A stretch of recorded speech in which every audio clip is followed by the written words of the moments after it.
3 నెలల ముందు వరకు కూడా వచ్చే సంక్రాంతికి బాక్సాఫీస్ దగ్గర 4-5 సినిమాలు పోటీ పడే వాతావరణం కనిపించింది. చిరంజీవి, బాలకృష్ణ, వెంకటేష్, నాగార్జున సినిమాలతో పాటు శర్వానంద్ నటిస్తున్న శతమానం భవతి కూడా సంక్రాంతిని టార్గెట్ చేసుకుంది.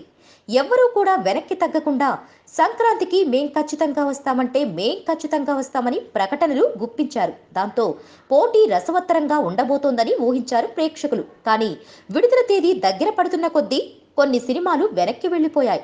అందులో నాగార్జున ఓం నమో వెంకటేశాయ, వెంకటేష్ గురు సినిమాలున్నాయి. ఓం నమో వెంకటేశాయ ఫిబ్రవరికి కూడా కష్టమని నాగార్జున ప్రకటిస్తుండగా, మా గురు సినిమాని మాత్రం రిపబ్లిక్ డేకి విడుదల చేస్తామని వెంకీ చెబుతున్నారు.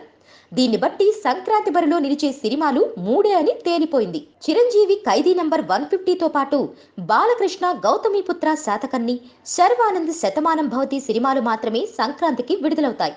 అయితే ఈ 3 సినిమాల్లో గౌతమిపుత్ర శాతకర్ణి, శతమానం భవతి ఇప్పటికే చిత్రీకరణ పూర్తి చేసుకున్నాయి.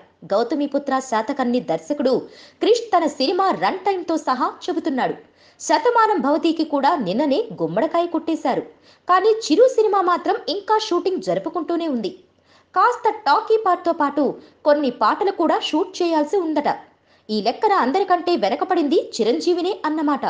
బాలయ్య, శర్వానందులు మాత్రం షూటింగ్ కంప్లీట్ అయింది కాబట్టి నీట్గా పబ్లిసిటీ చేసుకోవాలని ప్లాన్ చేసుకుంటున్నారు. వాళ్ళని చూసైనా చిరు వేగం పెంచాల్సిందే. Please subscribe. Hi, it's me Purna. Please subscribe.